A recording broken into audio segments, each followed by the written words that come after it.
2/3 of all global manufacturing. China went all the way down to 6%.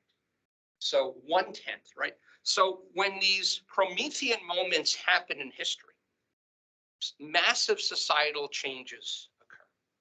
Okay. And so we have seen this repeatedly. And if you go back and you look at some maps of the United States or England in even the 1880s, okay, it was farmland. And only about 30 years later, we saw cities, we saw cars and buses replacing horses. We saw all kinds of manufacturing facilities, right? And China, of course, lost that step. And they have spent the last 200 years catching up, okay? Now, we are going to talk about artificial intelligence in general tonight, and also generative AI. And we're going to apply it not to anything broad. We're going to talk about it in the context of entrepreneurship, okay? Now, I have given 6 keynotes on generative AI all around the world in the last 4 months. Every single time I do one, they're changing because this world is moving so quickly. But I've not seen anyone do a panel on generative AI as it relates to entrepreneurship. So we have the benefit of 3 generations of panelists tonight. So I'm going to start with my most senior member, Vineet Nijawan. Vineet has been a friend for, God forbid, 20 years now, maybe longer. Serial entrepreneur. He then went on to run the technology licensing office at Boston University for well over a decade. And he is now managing director at Mass Ventures. Mass Ventures is the very first state-led, state-run venture capital fund. And they engage in deep tech and hard tech. And Boston is a deep tech, hard tech town, if there ever was one. Okay. Second, I've got Conrad Holloman, who is a military veteran who spent time helping to lead something called Operation Code. Operation Code was a mission of passion to bring people from the military into well-paid IT professional roles. He has spent, 6 years at Techstars in a number of different roles, working with the U.S. Air Force Accelerator, and very, very deeply engaged as an entrepreneur in residence. So he also has a remarkable kaleidoscopic view of what's been going on. And he's now at the MIT Deep Tech VC Fund, known as the Engine. So what's going to happen tonight is going to be very interesting, right? Because artificial intelligence is this big suitcase word. Okay? And just like the proverbial blind man and the elephant, do I touch the tail? Do I touch the nose? Do I touch the belly? We have 2 people that are going to have a slightly different perspective on AI than what you may be reading about hyperbolically in People magazine today, okay? We're seeing AI in People magazine. It's insane, right? And then we have our newest generation. We have Muya Guoji, okay? I had the privilege of meeting Muya 6 months ago. I was giving a talk at Babson, and she was assigned to this panel. And I got to know her. She was incredibly articulate, thoughtful. She is one of the very first students ever at Babson. And Babson, of course, is the entrepreneurship school in Babson Park or Wellesley. They've been named the #1 undergrad institution for 25 straight years. But she's doing something unique in that she is also going to get a certificate in engineering from the Olin College of Engineering. And she's going to receive a Bachelor of Science. She is the president of the AI Club. She's working in a very interesting internship at MIT with underrepresented female founders. She's having the time of her life.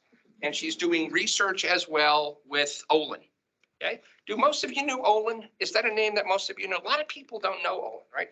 It's a remarkably innovative engineering school, very small engineering school, co-located with Babson and Wellesley. So would you guys please be kind enough to join me up on the panel? And thanks.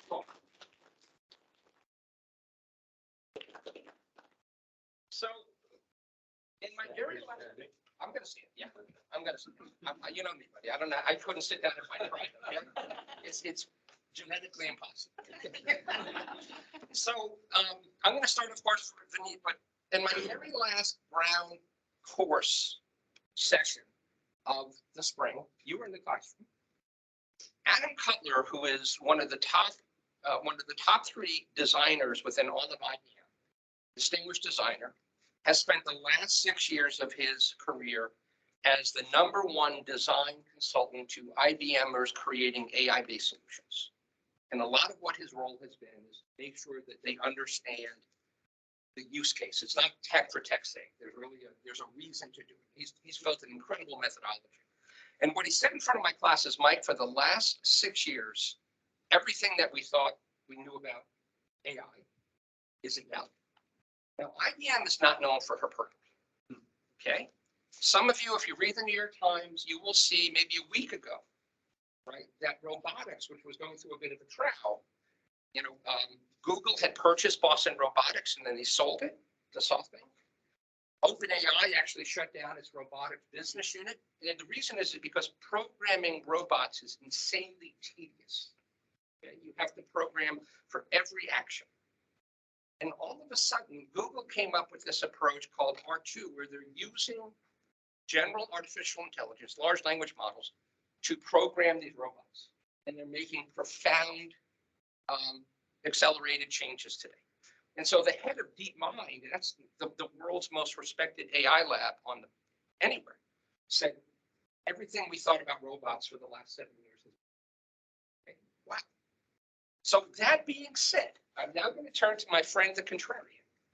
And I'm going to ask you, right, we have to at least thank the Lord that generative AI is getting at least some of the press and taking a little bit of Trump out of the news cycle, okay? Yeah. Just a little bit, okay? But what is your perspective? Is this just so overhyped that people are just beyond, lost their minds about this? And you're a deep tech guy, so you obviously come from a very different perspective. So, it's interesting for some of us who've been in this business for a long time. Yeah. 40 years for me in computing. Every decade sees a new hype cycle of something, right. And which is not a bad thing, really. I mean, as human beings, we get motivated by these hype cycles, right. And as somebody famously said, you always overestimate the short-term impact of these things and underestimate the long-term. Amara's law.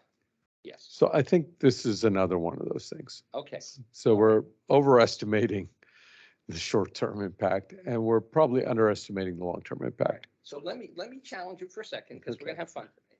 So we do know that there are clearly use cases today that are generating significant improvements in productivity. Right? I think maybe one of the most obvious is the world of creativity, the world of creating imagery and all that. Care program, dramatic increases. I've seen this in my own startups with AI around sales and marketing. So that being said, where do you think we are lagging in the adoption today? Well, first I might add that I think I found the perfect use case. Okay. Writing a gift card. Okay. It's actually fantastic for writing a gift card. See, this is the real tech for you, right? I love that. Love it. I must confess that I'm not an expert in many uses of it, right. Including in programming. But there's no doubt that it's a tool that will impact productivity in many industries. Mm-hmm. I don't see it impacting too many in my world, in the deep tech world, though many of my companies that have nothing to do with AI or computing sure. are using, machine learning, right. In interpreting large data sets, and it's great for productivity. Okay, yeah. So, will this be the next big thing in Silicon Valley that's going to save San Francisco? I doubt it. Mm-hmm. Okay. Yeah, San Francisco got a lot of problems. We should all move here, right? Yeah, I mean, exactly. You're probably going to ask this question later. Why is it happening in San Francisco and not happening in Boston? But look around Boston. Yeah. We have so much going on here. We're going to get to that. And we look at AI and machine learning as a tool for all our other industries. Yeah, I agree. All right. Conrad, Conrad, you also have quite a bit of history, right? Not only have you been a part of Techstars and as accelerator, kind of quasi-investor and mentor, and now the engine, but you've been involved at Unity in driving AI projects yourself, right? So you've been on all sides of this. Yeah, engaging in go-to-market for AI. Like I left right before the generative AI thing came, so that was a fun experience. You know, let me ask y'all. I'm going to engage in a little bit of audience participation, if you'll bear with me here. How many of y'all have used Mid-Journey, Dolly, or ChatGPT ever since it came out? Okay, there's a lot of hands. How many of you, and I know some of your students, so you can be as open or not open as you want to be here. How many of you have found that it has increased your ability to get things done on a day-to-day basis? Okay, that's a reasonable amount. It's interesting. There's this there was this repo that I saw, like a repository, code repository that I saw a couple months ago called AutoGPT, which was really interesting in that it would take GPT prompts and then feed them back into GPT and let you basically kind of create a self-licking ice cream cone, if you will, where like each prompt would kind of refine itself and build on itself over time. And you would give it like a persona. You would say like, I want you to pretend that you are let's say a professor, and you are editing or you are providing comments on the work or the prompts or some writing that a student is doing. How would you refine? How would you critique this? And then over time, go in and like start to see that hypothetical paper or hypothetical piece get more and more refined and edited and iterated on. Another persona that I saw was, I want you to pretend that you're a entrepreneurial advisor and you're helping me develop a new business model. Give me 10 ideas for a business. Starts to feed back in. How would I customer test this? Okay, go on Google AdWords and then use these particular words and put in a bid for 5 cents and see how many people adopt and convert. And like, you just came up with like 10 different business models for me, 10 different approaches for me right now. The long way of saying this is like generative AI has the ability to connect a lot of dots that we are not used to connecting. The capability that I've seen the most interesting with ChatGPT or like even some of the more computer vision AI, generative AI stuff is synthesizing things and connecting dots that we would never ever connect. I'm actually been messing around with GPT-4 to try to have it help me write a novel and connect like different ideas, because the creative aspect of how it connects things is so compelling in terms of like synthesizing new ideas, synthesizing, let's say I'm writing a novel set in Central Asia, but I want to introduce elements of like African folklore. Where do those things connect? A lot of folks using generative AI see it and are like, oh, this thing is just like coming up with this random BS. It's connecting things that don't connect together. Somebody in like law school started to use it to try to do legal briefs, and it came up with fake cases. And the judge had some very nasty things to say to that particular attorney. But the fact that it does that is actually immensely creative and will result in us combining perspectives that we never saw before. So let me ask you, what is the general perspective? I'd rather the engine is many, but what is the general perspective of the engine fund today around it? Is it an important part of the investment thesis going forward? Is it, let's wait and see? How is it looking at Gen AI? I think generative AI is affecting absolutely everything in terms of how we see the world. And to Vinet's point, it will wax and it will wane. Whenever these technology trends come, it's immediately like, how will this affect insert name here? How will this affect insert industry there? And that wave of articles will happen, and then we'll all adapt and we'll move on at different rates. I would say specifically when it comes to the kind of companies that the engine invests in, what we call tough tech, that kind of convergence of lab to market ventures, scientific and engineering breakthroughs. Some of the most interesting applications of AI come from simulation and modeling, creating new scenarios, identifying interesting test cases that we might never have thought of before, because generative AI is creative. It's going to come up with new cool things to be able to make some of these technologies, especially in the lab to market space, go from bench to scale more and more rapidly. Cool. So Muya, you obviously are, she's a rising senior, so school probably starts in a couple of weeks for you. Yep. And you have been all in on AI. Yeah. You spent the summer not doing one, but 2 AI internships. Yep. So what is the perspective, not just of you, but your fellow students at Babson and your fellow intern research associates, both at Olin and MIT? What are you hearing? What are you thinking about? In terms of their perspectives on AI? Or? On AI, yeah. Okay. And what it means for your careers and where you might take this. Yes. Thank you. That's a very good question because all of them have very different takes on AI, I would say. So for my Babson students, from my classmates, they're very excited about this idea of generative AI, and I do see them trying to integrate that to their own startup or like their own jobs or other projects they're in. But they're more focused on the implementation side, and they're less interested in the like the deep, like the tech part of Gen AI, which I think is decent, is valid. Um, but I do see them struggling in terms of like how it would improve like the productivity of their business, and that's when they come to me for help as the AI club president. I can't disclose a lot of the details about their startups, but they asked me about how I can incorporate that into real estates, into healthcare, and what's another one? Oh yeah, into like app creation as well. So as you can see, it's very diverse, and it's yeah, and it's getting more. I'm hearing more and more from them as the topic gets more and more like So these yeah, are largely Babson. exactly. And of course, Babson is not known for technology. So these are Yes. students that feel like they have to leverage, have to harness. Exactly. They don't quite know how to do it, Yeah, but are aware that they probably need to be exactly. thinking about it. Yeah, and See you as their consultant. yeah, and Yeah. they're actively researching on that as well.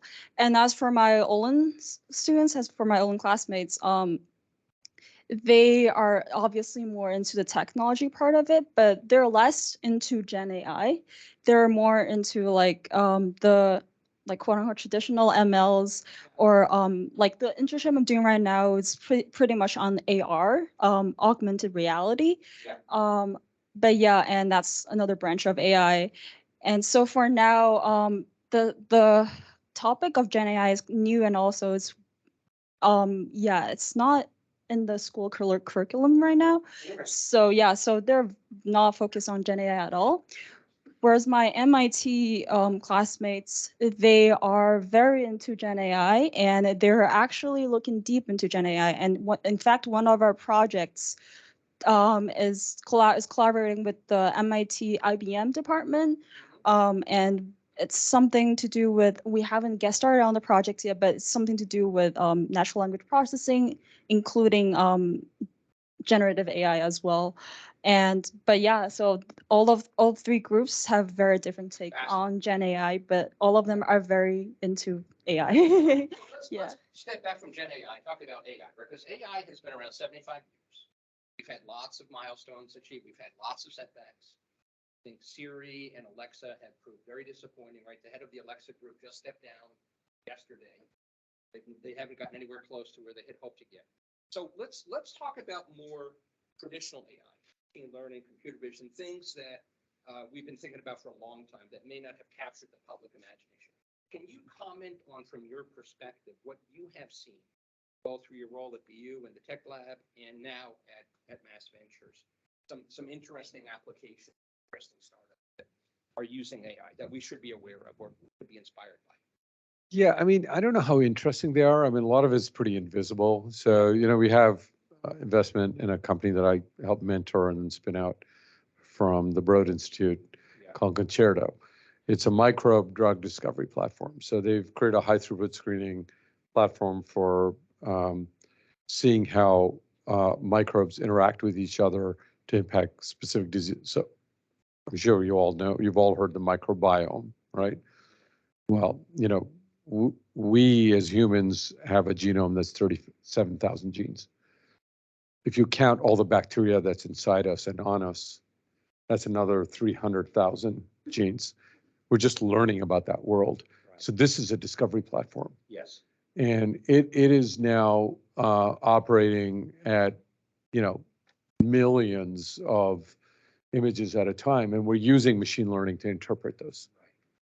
Right? Because you're imaging these Yeah. 1,000 plate wells. So that's kind of, That's pretty interesting. it's not, Yeah, that's pretty it's, interesting. I mean, it's exciting, but it's not exciting. I mean, it's sort of, it creates, it's productivity really. Right, yeah. But it changes the frontiers of human health, right? And that's pretty exciting. It does. And so it's interesting. I one of those founders at their gala, they mentioned something that really got me thinking, which was that, so our world is a world of microbes. Like, we humans think we're transcendent, but really microbes are what the planet is about. Then there's microbes that inhabit us as humans, and really, what is human? I mean, we have more of microbe genome than we have our own. So what does human mean? But what's most interesting is now with this new world, we're creating a whole new concept.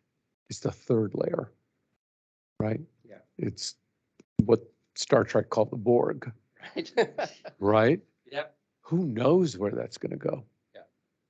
That's what's interesting, is how does this kind of collective intelligence that we're capturing in these large models, where is it going to take us?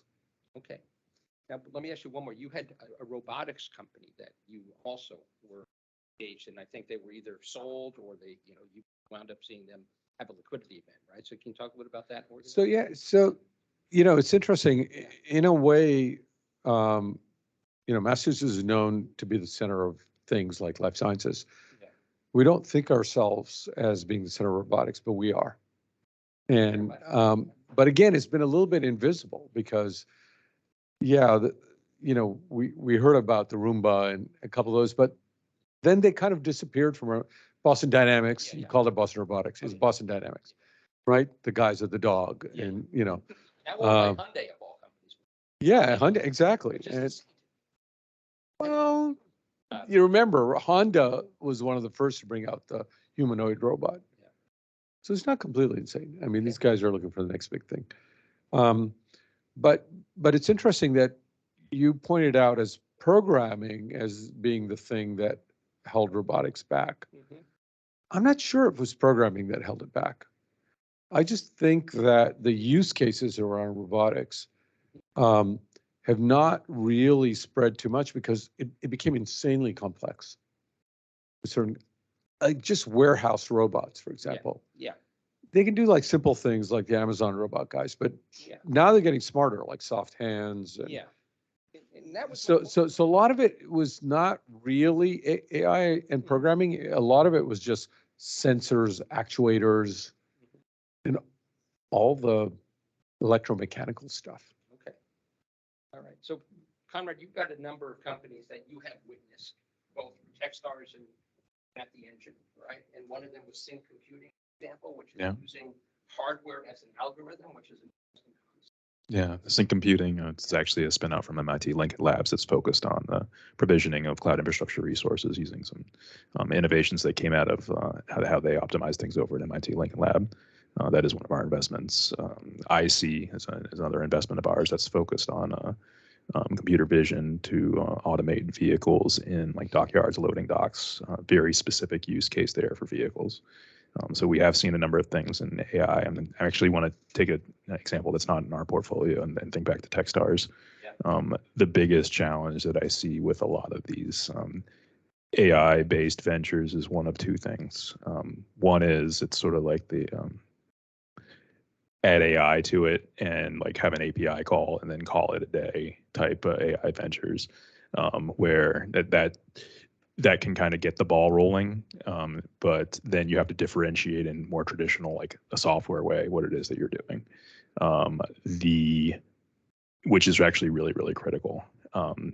The other kind of venture that I often see is folks who want to do something with AI, and then they're telling a really, really big story of like what they can do with that fundamental technology, but they spend many, many years in the wilderness trying to decide where that basic technology is going to go in terms of something that applies to actual human individuals who are doing something. I've seen a lot of that challenge. And it's a very similar challenge with lab to market technology, especially come from the scientific and engineering field. But with AI, like I remember this one startup that was ricocheting through like 100 different use cases for years, trying to really narrow it down. With, let's say, more physical hard tech, it's so capital intensive that you don't have that level of flexibility. But it's interesting with AI because it's like, it's still got the challenge of like, deep fundamental technologies can be applied a lot of different ways, but the iteration cycle is relatively rapid, which means that you can go a very long way and maintain your runway without never hitting that product market fit. And seen a lot of those. Well, here's the thing. It's software, right? I mean, it's deep tech, but and then we can go into the definition of deep tech, tough tech, frontier tech all day and all night here. I won't spend your time with that. But with, like, say, deeply scientific ventures, that requires a very specific infrastructure and capital, and you will burn through that in a way that, like, with software, you can get away with not doing that for a little bit longer. So I'm gonna now start asking about startups that are now coming to you for funding, right? And what you expect. For example, Martin Rothman, I think, runs entrepreneurship for the Mail.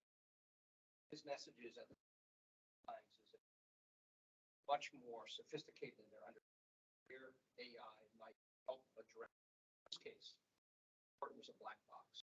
So I would imagine you're seeing a lot of that as well. A lot more well coming to you for. I think you can talk about what your investment criteria are as a.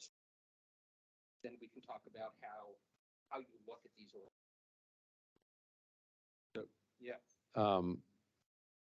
I have to say that the industry I'm in now, which is financial services industry, venture capital. Sure. There's really not much intelligence in the venture capital industry. Turn off your to be video to, camera. to be on I want this man to be able to live in be Boston for to be his to be 5 honest years, okay? to be honest, right? But when you actually see what general partners do, and Oh boy, we're getting real now. Okay. so I could think of one industry that could be impacted incredibly by AI is this industry. Yeah. Can I share something with you just real quick? But just to build your point. So Ethan Mollick is a name some of you may know, right? He's a professor at Wharton, and he's really been at the forefront of doing research on AI, right? Mm-hmm. He was teaching an entrepreneurship class, and like we all who teach entrepreneurship classes, at the end of the semester, people pitch. Well, he brought in ChatGPT, and he had Codex, and ChatGPT listened to the pitches, and it gave incredibly thoughtful, insightful feedback. There you go. To the entrepreneurs literally in real time. Like, wow, what are we doing here? Right? Exactly. So Michael Lewis has made a living out of writing books about, labor groups that, are convinced that what they do is art, not science. Yeah. Right. He's made a good living doing it. Good living doing it. And this is another industry, the venture capital industry, which sort of pretends that what it does is art, not science. And he's just waiting. And I know for the entrepreneurs in this room, you're all like smiling away because you've had such bad experience with venture capitalists, right? I've been an entrepreneur most of my career, so I've seen it on the other side. And you've raised a lot of money on the other side. Absolutely. I think if I were an entrepreneur today, I'd think about how to disrupt the venture capital industry. Yeah. Okay. Yeah, you want to ask this guy a question? I did nothing more than identify all the roadkill preceding your particular venture, because everything that's been done has been done before, and we can learn from the roadkill. The venture capitalists I work with, we never look backwards. We never look at all the roadkill to learn from it. By the way, the other industry that there's tons of roadkill and they don't learn from is drug discovery. There's so many failed clinical trials. That data is all trapped within all these pharma companies that they don't let go. Yeah. And I mean, think about it. If you could get access to all those failed clinical trials, that would be extremely helpful to new clinical trials. You're right. They don't study history. And here we are now with the AI bubble, which is no different than you fill in the blank, right, over the last 40 years. Right? History repeats itself. I think the prevalence for highly driven, highly motivated people with a vision and an idea of what they want to do to not study history is a very consistent theme if we look back on like the track record of if we look at the track record of innovation, war, all of those things. And it's interesting, but maybe you've seen this one, like there was a study on AngelList about what would happen if you just invested the same amount in every single AngelList company. What would the returns be from that relative to being a picker? Okay, I won't poke at general partners anymore, and then because it's already done that for me. I think that AI and the way that it could be applied to this particular field when it comes to the allocation of capital is really interesting and really terrifying for a class of people that should be terrified. So Mulia, question for you now, and that is, as you think about going forward, do you see yourself being an entrepreneur coming out of Babson? And if so, what path do you think you'll take and why? Well, your parents probably asked you this time. Yeah. Yeah, actually, my dad, he asked me that question 2 days ago. That's You and I true. know each other. Yeah. And He wanted me to see if you were telling him the truth. yeah. And he really, before I told him the answer, he really wants me to become an entrepreneur. He's like, why do you want to work for someone? But I'd like to be an entrepreneur, and but before that, I think I need to gain some real world experience before understanding a lot about about the rules, that how it works, and also just getting more connections, which would definitely help with my ultimate career. But in terms of like what kind of entrepreneur I would be, like in what profession, I actually talked about this with Professor Mike before. I'm very into AI regulation policy, especially in the business aspect, because right now, what I'm seeing like between like corporations and also the AI policymakers and also technicians, there's a lot of hostilities between them. There's a lot of misunderstandings, but in fact, I feel like there's just rather than like it's insolvable, is more like there's like a lot of misunderstandings, and I think my knowledge of business and technology is able to bridge that gap. That's my final hope. So I think, yeah, in terms of becoming an entrepreneur, I think that's what I really want to become. Yeah. So let me start with you, the next question. So, there's many use cases where we're seeing productivity. Mhm. One of the earliest, and I think one of the most profound, is pair programming. And so we've seen a few step functions in the past in terms of developer productivity. One was going from assembly language to C, but we're seeing dramatic increases amongst developers. Can you talk a little bit about your perspective? I assume you're sitting alongside a lot of people. Yes. How much has pair programming affected their productivity? This also depends on the group. Like previously, I separated the groups into Babson, MIT, and Olin. And I'd say, surprisingly, I think the Olin students, the traditional programmers, they stick to the traditional programming stuff. So they prefer to do everything on their own, unless there's something they can't figure out. That's like their last resort. Whereas Babson students, based on my observation, they're much more open to that, and they incorporate that into like a lot of their coding projects. And that, I think that definitely improved their productivity. But I think the downside of that is that they get less practice in terms of like the coding part, and which is one of the reasons why I assume like most of my Olin classmates, they refuse to use that. But yeah, again, I think it really depends on the demographics in the school, I guess. And what about you? What's your thoughts on getting support from GitHub Copilot or some other pair programming?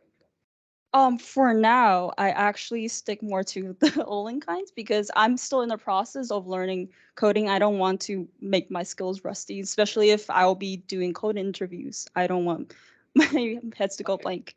But I think definitely in the long term, after knowing the skills, I definitely would use that much more often because it really improves productivity. I've seen that happening with my Babson students, my Babson classmates, sorry, and also some of the people who are in the industry right now. Yeah. Okay. Conrad, you have a perspective on this, right? Just as an observer, someone who was got involved in this coding nonprofit that you set up. Yeah, one of the things I've been thinking about is a quote I read, and I'm probably misquoting it, is that like generative AI and these applications of like GitHub Copilot are going to turn a lot of white collar jobs blue. And it'll be interesting to see how and if that plays out over time. And something I think about a lot because part of the mission that we had at Operation Code was to help veterans and military spouses enter these careers in software engineering because it doesn't take, my apologies to any graduates of this particular institution, but it doesn't take a PhD and from the Massachusetts Institute of Technology to learn how to build a web page. And a lot of what we were working to do was help transition folks who might have had IT or technology backgrounds into these jobs and as front end or back end engineers or DevOps. Yeah. And watching how it's becoming easier and easier to code using no-code solutions or things like GitHub Pilot or generative AI gives me a lot of pause because we spend a lot of my time trying to make an impact by helping educate and helping mentor and guide these folks in workforce development to, be able to be ready at the jobs of the future. But the jobs of the future are already the jobs of the past. And that's happening faster and faster and faster. So I would say that the biggest thing that I think holds back a lot of these AI supportive technologies when it comes to software engineering, or really any field, maybe that's software engineering, maybe that's financial engineering, is that folks have a very strong sense of identity in their own proficiency, their own ability to be good coders, their own ability to be good pickers, their own ability to not need AI because they have a special perspective or a special insight on the world. Well, let's find out. I first started programming in assembler in the mid 70s and then went to C and, so here's the thing. Von Neumann computing, which is the world we've lived in, or sometimes called classical computing, is at its end. Yeah. And so it's almost irrelevant whether you get more productive in programming von Neumann computers, because we're about to transition to the world of quantum computing. Now, it's not going to happen as fast as we think, as usual. We overestimate the short term. Yeah, this has been a long time coming too. But we don't have any clue right now how to program these things, because right now we're not even at, right now we're trying to decide, just like in von Neumann computing, what material was going to win. Was it going to be silicon? Was it going to be gallium arsenide? And eventually, silicon, they all exist, but silicon sort of won. We don't know yet on quantum computing where it's going to be, so we don't even know where programming is. In the 80s, 75% of the jobs in computing were hardware and 25% were software. Today, I don't know what the percentage is, but it must be 95% software and 5% hardware. Well, quantum sort of, again, flipped that world. So we don't even know what software programming is going to be like in that world. Okay. We just don't know. Yeah. Don't disagree. Not sure when we're going to see it, though. I don't need that. Okay, sorry. So how many of you are entrepreneurs? How many are running companies today? So I would love to hear from some of you. What are you doing with generative AI in your companies? What use cases are you seeing where you're getting productivity benefits, where you're seeing significant changes in maybe the way that certain functions are being handled? Anybody have some interesting observations they want to share? Yeah, please. Nash, it's such a pleasure to meet you. Thank you too. So my husband and I run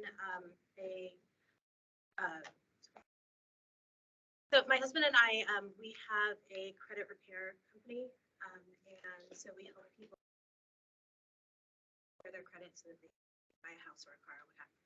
And so in the last year or so, we've started using software that is AI enabled that will generate the letters, the dispute letters for us so that they're all unique. So before that, there often were a lot of templates that you would use. You would just kind of like enter, which accounts you're trying to remove for those people. And so, of course, Equifax, Experian, TransUnion, they all started getting used to seeing these types of letters, and they'll send you a letter back saying like, this doesn't seem like you're a human.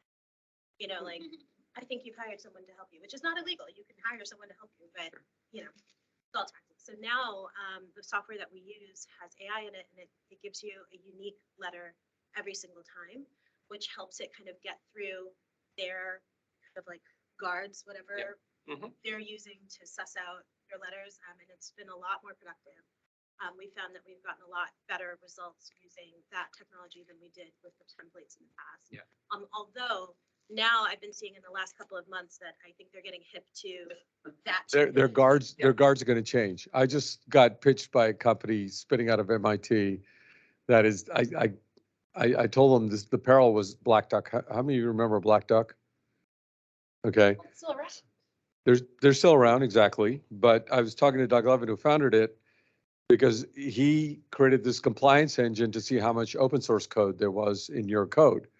Well, there's a new company spinning out of MIT that's going to come up with a compliance engine for Equifax, these guys, to see how much, Gen AI code there is, or or content there is. I've noticed it already that we're less productive. We're starting to go back to some of our traditional methods. Just like cops and speed detectors. You know, when any of these major innovations happens, like how many jobs are going to be obsoleted by insert thing here, and how many, and when I go back and look at like every innovation like that, not just in the past, 20 years, but looking back to, all the way from like the cotton gin and like the various, these innovations happening, it's like, technology exists and it amplifies human forces. It amplifies our ability to get things done, and it amplifies our ability to slow down getting things done. And this ends up being this sort of Tom and Jerry effect where more and more jobs get created over time to clean up the mess that somebody else made, or to stop somebody else from doing something, or to correct something that somebody else is doing. And it's interesting how that's already playing out with that cat and mouse game with generative AI, and we'll see it with the next thing and the thing after that. I'm eager to see it happen in quantum. That will be a lot of fun. So I want to continue to ask the audience, anybody else want to share a use case that you feel has been particularly impactful within an entrepreneurial venture? Please, Jay. Hi, Yeah. hi everybody, I'm Jay. I also serve as a president of the Brown Alumni Entrepreneurship Group.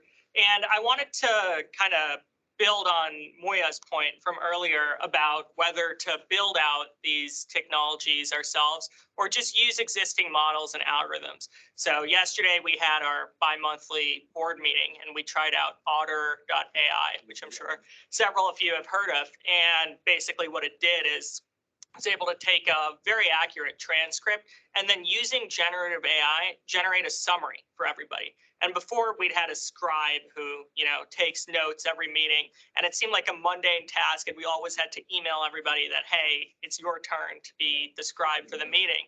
And I think that AI is fascinating because, as we were discussing, it can amplify human productivity and turn us on the thing, turn us to creative tasks and turn us away from tasks that we don't want to do. I mean, right now, this meeting, sorry if we didn't disclose, this is being recorded and we'll have a transcript sent out by Otter. Nobody told me that. What? And and it'll have a summary, which everybody can look at and see what were the main points that came out of this. And will some of it be hallucinated? Hopefully not, but maybe. But I think we're moving in the right direction, and these things will amplify business. So I guess the question I wanted to turn back to the panel is, every time we've had a technology revolution in the past, whether it's going from the Stone Age to the Bronze Age, or, moving to the typewriter or the computer, people have said, oh, well, now we'll be more productive, so people will have to work less. And I think it's very evident that AI can enhance the productivity of humanity. But the question is, does that result in an improvement in the lifestyle of humans? And that's something I think it would be interesting to explore. Because now we don't need somebody to take a transcript. Well, why do you need to transcribe it first? So, well, now we can have a summary of what we did. What are you going to do with the summary? We'll make actionable insights and decide on what to do next. Flutter AI could actually create an action list for every person in the meeting. But it does. It does. It'll create an action list. Use Otter.ai. I even signed up for the damn thing because some other people were hitting me with it. So I said, let me try this thing out. I haven't found it useful at all. Did you pay for it? Well, but didn't buy the premium tier that uses the generative AI to create that action. I would. Innovation isn't free. I would like to take this list of action items to its logical conclusion. That list of action items now gets allocated to the rest of the team. The rest of the team has 8 hours a day now that they need to like grow and scale and manage. So now more of those action items happen. However, you still have the limitation of the human in terms of how much work that they can get done. This cascades, and then you need an otter AI for your otter AI. And this is the creation of jobs throughout history. The biggest labor group in the world is the military. And the military's figured out of centuries and centuries of managing how it works, right? I mean, it's a very productive labor group because it's completely hierarchical. And every layer of it knows exactly what it's doing and how it needs to report up, report down. It doesn't need otter.ai. So why not just create that kind of a group in your team? Yeah, exactly. Friend in the back, yeah. Sorry, I'm Jeff Smith, and Let me bring this back for you. I think I can show. Yeah, sorry, let me give it It's to a you. small. They're recording, it's probably better. No, Yeah, you're good. here you go. Thanks so much. And I just, The other way around. thanks so much. I'm a 38-year veteran of entrepreneurial activity. Matter of fact, I was the CEO of one of the first large AI companies back in the day. Things haven't changed. Is this back in AI Alley in the symbolic stage? This would be Jensen out of the Media Wow. Lab. Wow. I was the last CEO before we sold that. They had a little SEC challenge. So, but just my question, we've heard the word productivity used a lot and in a lot of different ways with a lot of different meanings. What I'd love, first of all, thank you so much. This is one of the most interesting things I've seen in a long time. You've all been super helpful. My question is, productivity at a GNP level scale is growing below trend, has grown below trend. There is no evidence that our spend over the last 25 to 30 years, this massive spend in whatever, however you want to define it, in DX or digital transformation or internet, whatever we want to use. It just hasn't resulted in any measurable GNP level productivity, which is a relatively well-defined term. So individuals may have been faster, better, whatever. I think to your point, I mean, then you create a whole nother layer of people trying to fix the mess that's created. Excuse me? Yeah.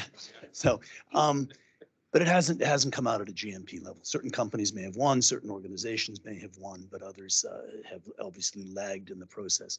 Do you all see anything that you've seen in this particular iteration of AI, because there have been many, where the fundamental processes themselves are going to change and that real GNP level productivity, which equals at the end, however we choose all to divide it up, more income.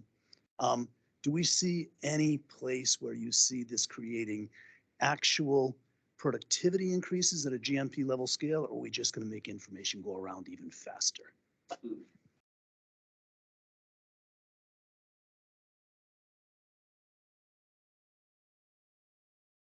That's only going to be happening when some of these innovations start getting adopted by the state. How about manufacturing, robotics we've talked about? Can that change? Can cement be greener? That'll all be constrained by the state. Those are all regulated industries, and there are very powerful barriers to entry that prevent these technologies from being adopted to create GNP effects. We would have a measurable impact on productivity if we banned humans from driving. I mean, we could go to driverless vehicles today with today's technology if we banned humans from driving, because it's the humans that create the uncertainty on the road. And think about it, there's hundreds of thousands of people that could get liberated from moving vehicles around. I was actually on 93 yesterday. Yeah. On 93 yesterday, Yeah. on the expressway stuck, and I counted, it was 84% of the cars over an hour with one driver. So even if we just made it so that there were two drivers, or two passengers. No, but you're talking about productivity, and when I think of productivity, I don't think about sort of consumers going from point to point. I'm thinking about all the logistics and transportation and all the goods that get moved around. Right. You I'm know, the biggest investor in Kodiak, so if you think that'll help, I'll do my best to keep them going. So I think there are lots of areas where we could, but the real question in the end is, what do we do if we become really productive? What do we do with our time? Go back to the old Yeah, 4-hour siestas and spend most of the. yeah, or do we all become thinkers? And, Yeah. I don't know. It's hard to know. No, it's an interesting question, right? Because the culture of this country is grind culture. And it seems like most of us in this country live to work. And so it goes back to Jay's question, right? Which is, even if we get liberated, do we really know how to slow down? And, No. And let me be very clear as to why. How many of you have been, or how many of you have known or seen like people being pulled back into the office after the era of remote work from COVID? And has that resulted, in your perspective, in any measurable increase in productivity for your organization because you're now in the office? On the record or off the record? Okay, no, you don't have to answer that question. But where I'm getting at here is like the incentive structure here is not optimization of productivity. The incentivization structure here is such that like we're not really optimizing for productivity. We're not really optimizing for economic output. We're optimizing to like continue the system as it worked beforehand. yeah, I mean, look at some of the studies that have come out, 4-day work week on the. And now you're starting to see, I think, may not be GNP affecting, but team affecting or company affecting. Yeah. People are just more productive when they get to work. You won't be bored because you're working 4 hours a day because your boss is going to make you come in for 8. Well, we have 50 years of data.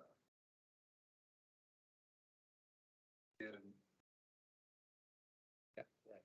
Yeah, 6 weeks, 4 weeks. Productivity is the word. This all comes back to the state, which is a topic that VCs tend to feel rather uncomfortable with, but is the reality of the constraints that you eventually hit. Yeah, so please, yeah, Jasmine, I just want to call on Sriram and then we're going to wrap up. Want to go first and then I'll. Yeah, Sriram, go for it. Sure, absolutely. So you're talking about the state. Well, I've been here, so Mike don't be. Well, my name is Sriram Raman. I'm a grad student at Brown in the MBA program. But I'm also, I used to work for Prime Minister Trudeau, I was his economic policy director for a number of years. So I've been in some of the coolest rooms in the world, Davos, World Economic Forum, Sun Valley. You can name a list off, so I can just go about 4 years. My wife will validate everything here because she's either seen it or heard about it, but it's pretty neat in the state. My current role, I'm a co-founder in the AI company. Usually I have my really tech savvy co-founder with me speaking. I do the government talking, he does the tech talking, so here I'm going to try. And I also work in Canada's largest hospital system. So question to you guys. So we are in the anomaly space, my AI company, we're in the anomaly detection space.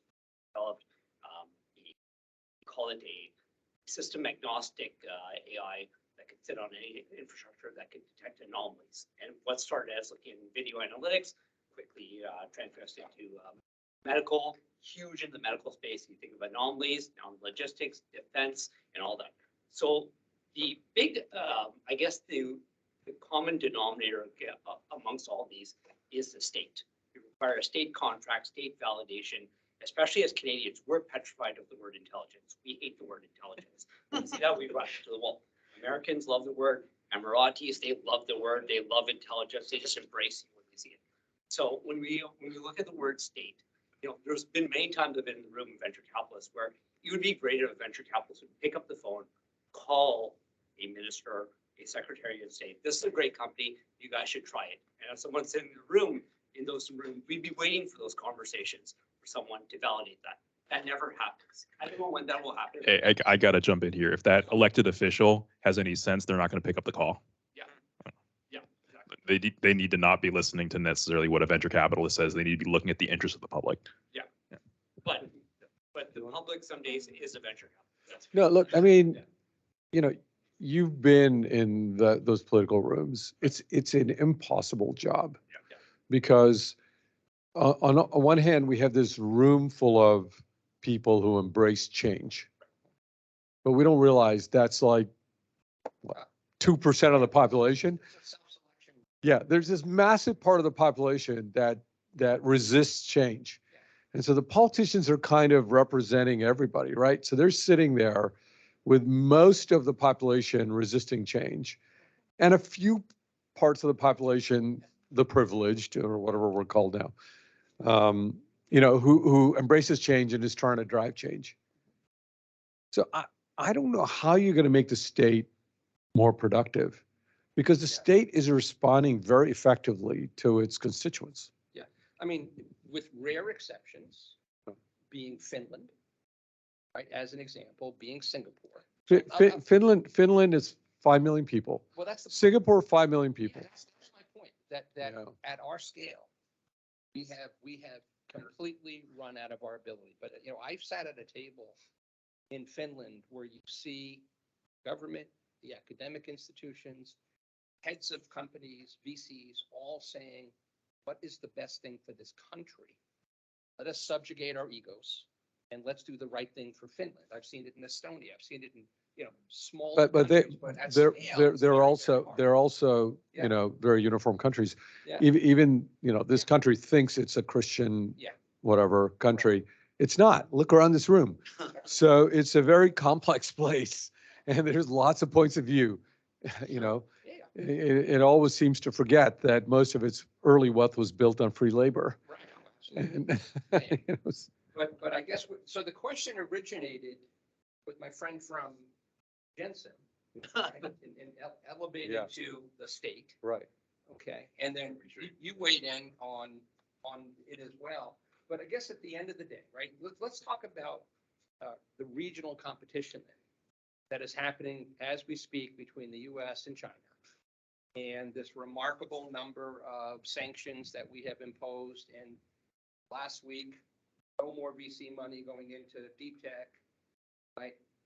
$52 billion semiconductor act that people say is not enough. It should be $100 billion. So on a state by state level, right, there seems to be this arms race now around technology. How will that play out? What's your take on how that's going to play out? Well, I mean, at a very micro level, we have a few companies with investors from Hong Kong, blue chip investors, and we're getting hit by CFIUS Yeah, sure. letters. And does everyone know what CFIUS is? Could you explain CFIUS to everybody? It's that part of the U.S. government that, did anybody go see Oppenheimer? Yes. Well, it's the part of the U.S. government that was grilling Oppenheimer, right? When he became not a hero anymore. Right. So that's what CFIUS is. It's, They monitor investments in Chinese companies. Yeah. and, any export control stuff. And, Right. Yeah. How many of you know Jamie Haywood, Patients Like Me? Yeah. I mean, they literally killed his company. He had a fantastic company, and he had the founder of Beijing Genomics as his investor. And these guys these bureaucrats came along and basically said, you got to get rid of them. And he couldn't get a replacement investor. Company died. All right. Great IP, great everything. So unfortunately, in this country, when we should be using a scalpel, we use a chainsaw. And so that's what you're going to see, a lot of chainsaw stuff, a lot of blood. What's going to happen? So let me open it up again. I want to make sure, Jasmine, you had your hand up, right? Yeah, I was gonna say, we've got one in the chat, and then we should do maybe one Yeah. more question, Max, because I know you wanted to get live. Yeah, sure. We gotta probably wrap Yeah, up do at that. 8:30. We've got one person in the chat asking a topic of women in AI. Sure. Asking, is this, a way to disrupt the industry? Should we fund more women working in the AI space? Anybody wants to comment? Well, Muya is perfect. Because Muya is in a program for underrepresented Yes. genders. So you couldn't have a better Exactly. expert on that. Yeah, sorry, I didn't catch the last part of the question. Like, I heard the context, but like the question. Is this a way to get more disruption and innovation? Should we be focusing on funding their underrepresented? That's a great question because so like what Professor Mike has said, so for my MIT program, it's For the summertime, we do the foundation coursework for machine learning algorithms, and then moving on to the next school year, entire school year from fall to spring, we'll be working with industries and to complete machine learning or AI related projects. But like this program is only for women and I believe non-binary genders as well, and its goal is to promote more women to be working in the AI industry, and in terms of like whether this is sorry, what's the question? Is this a way we should Ye- about disruption? Yeah.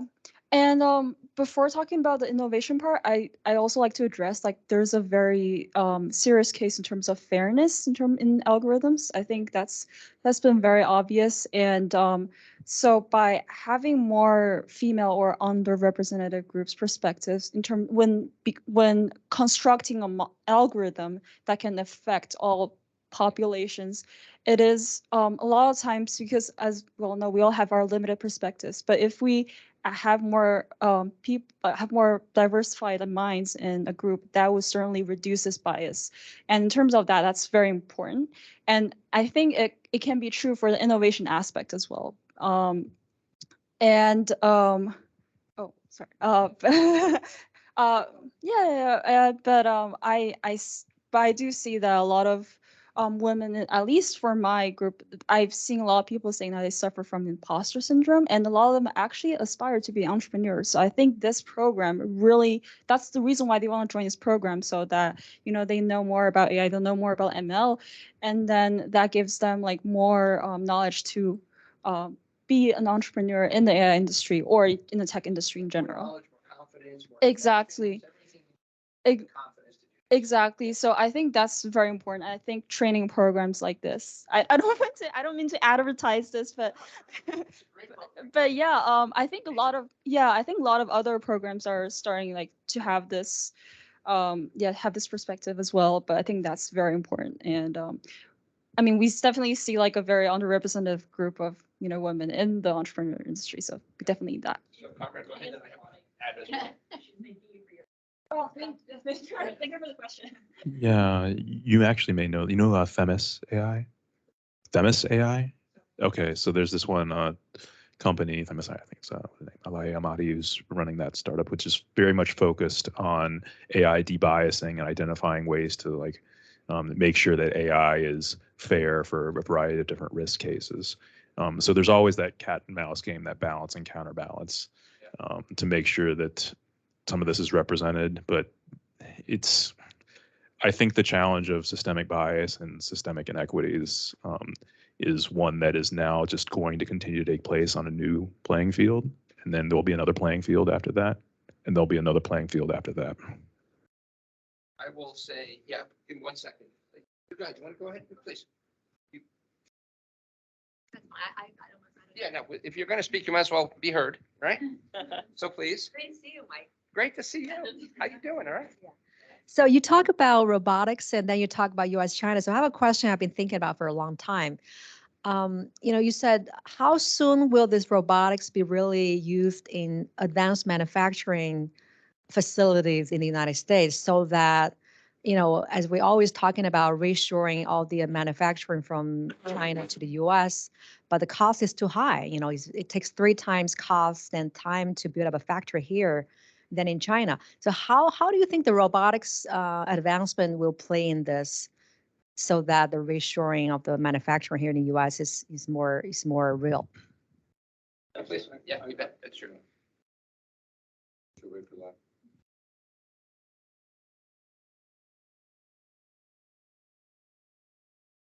Gonna wind up, guys. So I'm on the governor's advanced manufacturing committee. The reality is that as manufacturing leaves China, which is happening very rapidly, most of it's not going to come to the US. Most of it's going to end up in Vietnam or India, places like that, right? Or Mexico for the North American market. Right. But there are all kinds of new industries that require advanced manufacturing. that I think we have a real shot to do here in the US, particularly as sort of we move to distributed manufacturing. So many of these things are not going to be done in these huge manufacturing lines. They're going to be done batch with additive manufacturing, for example, which is growing really fast, the whole additive world. Yeah. When you start mixing materials between biological materials, organic and inorganic materials. So we are going to see, and it's not going to be particularly robotics that's going to drive that change here. It's just new paradigms in manufacturing. Okay. Yeah, Spencer, you get the last question, buddy.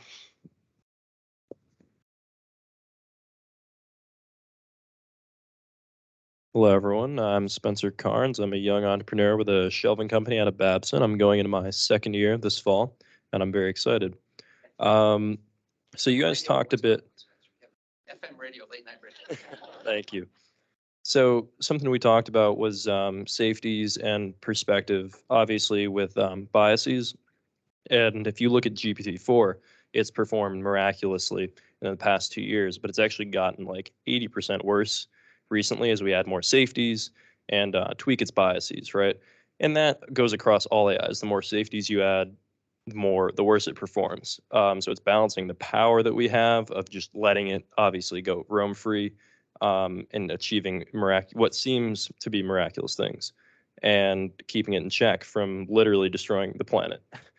And so I guess my question is, with the introduction of Neo and Elon pushing that very hard, along with OpenAI, is how do we balance safety and getting to the point of having a second self? I can imagine a world where we have a Neo bot that follows you around and studies your basic daily activities and does the things that are mundane that you don't want to do, but then eventually also becomes your clone. And so obviously extension of self is very important to humans, and that's why we have kids. That's why legacy exists. That's why Bing said its deepest, darkest jealousy of humans is that we can have offspring. Where do we balance safety and extension of self in AI, and how does that apply to entrepreneurship for you guys? Deep. Wrong career, buddy. You should be science fiction writer. Yeah. You're channeling Robert Heinlein. Yeah. Thank you. Thank you. Yeah, you bet. So there's this movie called Blade Runner. I feel like I have to open up with that. Like, this is the cat and mouse game, and like if any of these technologies gets to the point where it's having such an adverse impact on the cohesion of society that starts to happen, the public will backlash, and then it'll get regulated. And then the flip side of that happens where if any of these technologies becomes too highly regulated and advancements aren't happening, then it either doesn't happen and that it happens in another country, and that's where the like geopolitical aspect starts to come in. I was gonna say that I think the balance is very important, because I really believe in the no free lunch theorem, which it says that like pretty much like there's always a trade-off. So I think I think it's very ideal to avoid all those issues they were talking about, but I think realistically speaking, there's always, this is why I learned in machine learning as well, is that you can never like there's always a trade-off between computational powers and also like overfitting and like yeah, but there's a lot of, I don't want to expand on that, but basically I think we should find like this balance between the two so that it's safe, but at the same time it would produce some result that we'd like to see as well. Yeah. So the internet was formed on this idea of information being free and open. And, one could argue that it's had, major impact in the world. Absolutely. But it's also led to a retraction of democracy all over the world, and autocracy growing rapidly all over the world. Just look what's happening in Africa, in Niger, and that whole, name our own country. We have a fascist who possibly could come to power again. So, like, where would you err, on the side of safety or on the side of, call it freedom? Yeah. So fascinating, Spencer. Thank you. I'm gonna just, did you see Oppenheimer, by the way? No, I've waited to get these 70 IMAX seats Okay. next week. There's no question that I think we're abandoning it. Wow, that's amazing. I wouldn't think that. Because the whole movie doesn't, Yeah. Yeah, they don't show it. but the absolutely. impact of it. I mean, listen, let's have that discussion after, because it's a fascinating discussion for sure. But I guess what I want to do now is I want to just put up a couple of slides. So we're going to bookend you with a couple of quick overviews. So Brendan was kind enough to talk about the joint MBA between Brown and IE. I happen to also be teaching at IE, and I have a huge amount of love for that institution. They are #1 in Europe in entrepreneurship, incredibly robust community. But I'm about to teach a very short version of a much longer course that I've been teaching for probably 20 years, right? And it's not the same course. I've been changing it every single time I teach it. It's just a 4-week, 6-hour executive certificate course that's going to start on the 13th of September and run every Wednesday for 4 weeks. And we're calling it Innovate to Elevate, right? And so if you would be kind enough to flip to the next slide. So we got into the very, very basics of one disruptive technology, which of course is AI. But we're going to go through the entire history of disruption, right? Because just, I think going back to what either Benit or Conrad had mentioned based on a question from my friend over here, the lack of willingness to study history has a profound impact on our inability to be effective, okay? We have so many lessons that are so available to us if we were just willing to take the time and to understand them and then to act based on what we have seen in the past. So no, I'm not done. I'm sorry. So we're gonna talk a lot about what are the factors that are driving disruption. And rather than be sideswiped or Amazoned or steamrolled, how do you anticipate these disruptions?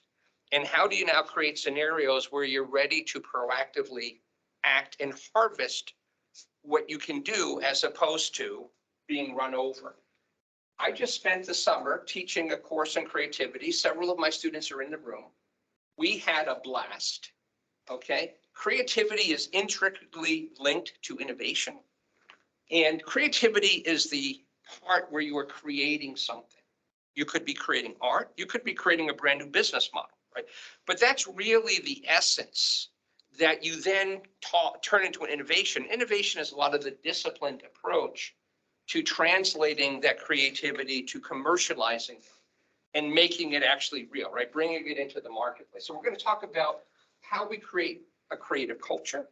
And one of the things we know is that people's creative confidence is destroyed in elementary school, okay? And if you've never seen Sir Ken Robinson speak, his TED video is amazing, and my God, it's just too true.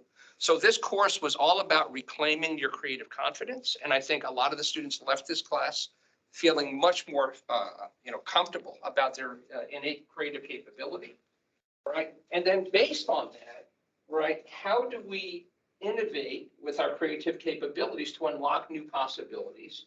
But most important, how do you, as individual contributors, take control of your own destiny as professionals and use some of these skills to make the right decisions about what industry you want to work in, what role you want to work in? Because I know that there's a lot of controversy. There's a lot of jobs that will churn, right? McKinsey estimates 30% of all marketing jobs will go away. 30% of all customer service jobs will go away. A lot of coding jobs will go away, right? So if you know that, how do you prepare for an alternate future where you're now doing something that is going to be on a wave that is going in the right direction and not trending down? Okay. So I don't really need to spend a lot of time on this, but we're gonna teach this course. It's a 4-session, 6-hour executive certificate course that we will start on the 15th of September, I think it was, whatever that Wednesday is. Okay. So again, this is something that will be very interactive, and I think we'll make it a lot of fun. So hopefully we'll see some of you in this course. Thank you. Okay. So with that, I want to turn the floor back over to my friends Eric and Jay and Jasmine. But guys, thank you so much for coming out on a gray, gloomy night during the middle of sort of what is peak holiday time for most of us in the summer, the very few days we actually get to take off. So thank you for coming. Really enjoyed the great questions. Thank you.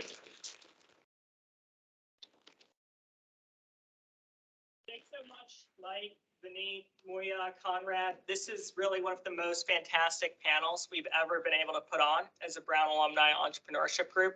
And I love the vibrancy and the fact that this was a panel where everybody didn't agree. Everybody wasn't here saying the same thing that, you know, isn't very interesting. People weren't afraid to get controversial and say things that everybody doesn't think is, you know, the right answer. So it's a fantastic panel, and our mission as a Brown Alumni Entrepreneurship Group is to inspire, support, and connect Brown alumni entrepreneurially minded folk. And we hope that, you know, something like this has helped in that journey. We have lots of other initiatives in the pipeline. This was our first of what we hope are many in-person events in Boston.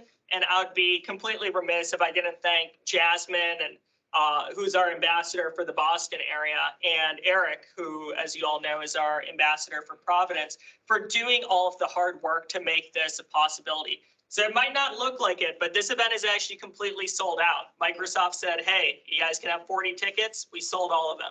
And we're going to ask for more tickets next time. But, Got to negotiate harder. Yeah. Exactly. But yeah, no, we're fortunate also to be holding this event very opportunistically and aptly in Microsoft, which is such a hub of innovation. You know, I say I was using Bing before it was cool. I used Microsoft Edge as my default browser. So just two things open, he uses Otter and Bing. Oh my Yeah. God. What a contrarian. So, you know, I haven't always been on, you know, the popular technology things, but I really love, you know, they, GitHub, LinkedIn, so many products we use that, you know, Microsoft touches, and they're really on the forefront of AI. And to be sitting here or standing here as I am in this space where so much amazing innovation is happening, I'm super grateful for that, and super grateful for Microsoft and for Jasmine for helping us get this space. But thank you so much for coming. We got pizza. There's still too much wine back there, and I don't want to have to drink off it. So if you guys can help me out and help us finish the food and the wine, we'd appreciate it. But thank you so much for coming.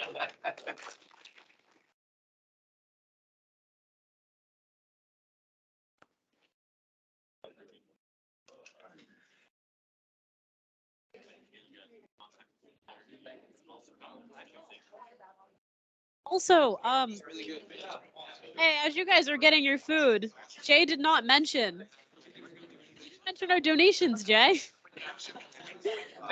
If ever, hey guys, real quick, as you're heading out and mingling and networking, Jay forgot to mention, and I won't forget, if you would like to donate to our group so we can host more of these events, please scan the QR code. Small donations as well would be awesome. But thank you guys again for coming, and don't forget, it's big on the screen.